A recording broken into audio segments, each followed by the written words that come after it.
नमस्कार हरि प्रेमियों, आपका हमारे YouTube चैनल में स्वागत है। सभी दर्शकों को हमारी ओर से जय श्री कृष्णा। हरि प्रेमियों, कैसे हैं आप? आइए आज की कहानी सुनते हैं। आज की कहानी है निर्जला एकादशी की व्रत कथा, ज्येष्ठ मास की। 2023 हरि प्रेमियों, उससे पहले अगर आप हमारे चैनल पर नए हैं तो प्लीज़ चैनल को सब्सक्राइब ज़रूर कर लीजिए और बेल आइकॉन को ज़रूर दबा लीजिए ताकि आप तक हमारे सारे नोटिफिकेशन पहुंच सके। हरि प्रेमियों, आपका एक भी सब्सक्राइब हमारे लिए बेहद मायने रखता है। हरि प्रेमियों, आइए जानते हैं जेठ मास की ये निर्जला एकादशी की कहानी कथा क्या है। हरि प्रेमियों, इस साल 2023 को 31 मई को निर्जला एकादशी है और शास्त्रों में निर्जला एकादशी के व्रत को सबसे दायी और कठिन व्रत कहा गया है। इस व्रत में जल का त्याग करना पड़ता है। इस दिन बिना कुछ खाए पिए व्रत रखने से सभी प्रकार के पापों से मुक्ति मिलती है। मान्यता है कि इस एकादशी को सिर्फ कर लेने से ही साल भर की एकादशियों का बराबर का फल प्राप्त हो जाता है। यह एकादशी भीमसेनी एकादशी भी कहलाती है। इस दिन व्रत रखकर पूजा करने और निर्जला एकादशी व्रत की कथा पढ़ने से भगवान विष्णु की विशेष तौर पर कृपा प्राप्त होती है।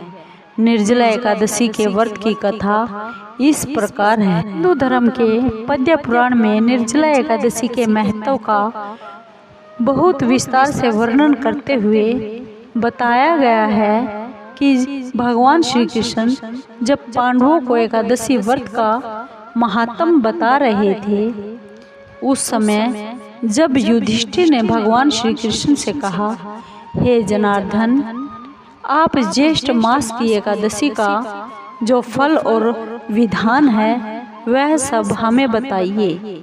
भगवान श्री कृष्ण ने युधिष्ठिर से कहा कि ज्येष्ठ मास की कृष्ण पक्ष की एकादशी का वर्णन तुमने सुन लिया है।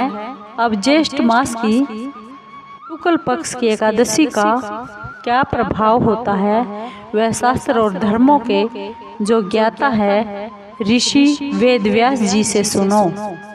ऋषि वेदव्यास जी ने कहा, हे कुंती के पुत्र न युधिष्ठिर, ज्येष्ठ मास की शुक्ल पक्ष की एकादशी को निर्जला एकादशी भी कहा गया है।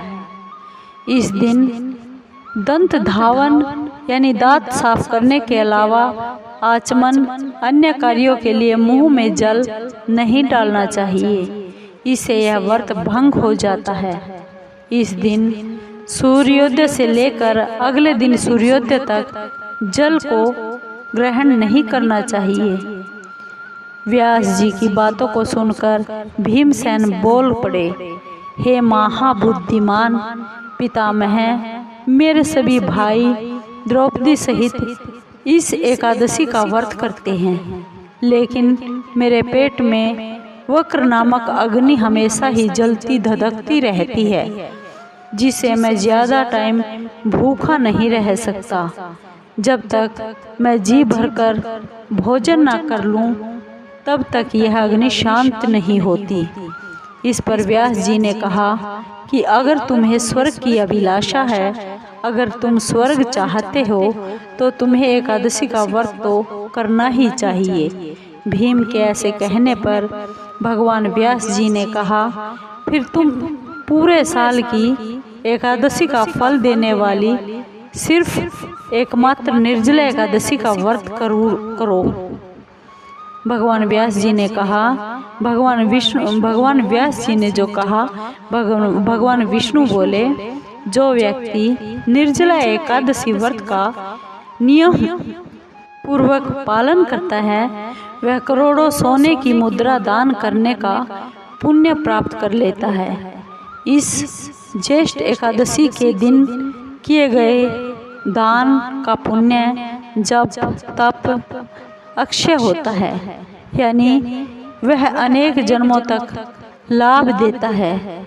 जो व्यक्ति इस ज्येष्ठ मास की एकादशी का व्रत करते हैं, उनके सामने मृत्यु के समान यम के दूत नहीं आते, बल्कि भगवान विष्णु के स्वयं दूत जो पीताम्बर धारण किए हुए होते हैं, वह विमान में बैठाकर अपने साथ अपने लोक बैकुंठ लोक लेकर जाते हैं। पद्म पुराण में कहा गया है कि जो निर्जला एकादशी व्रत की कथा को कहने और सुनने से भी ग्रहण के दौरान किए गए दान के बराबर पुण्य प्राप्त होता है। हरि प्रेमियों, अगर आपको ये निर्जला एकादशी की कथा अच्छी लगी हो तो प्लीज़ चैनल को सब्सक्राइब कीजिए, लाइक कीजिए, शेयर कीजिए और कमेंट ज़रूर कीजिए। धन्यवाद दोस्तों।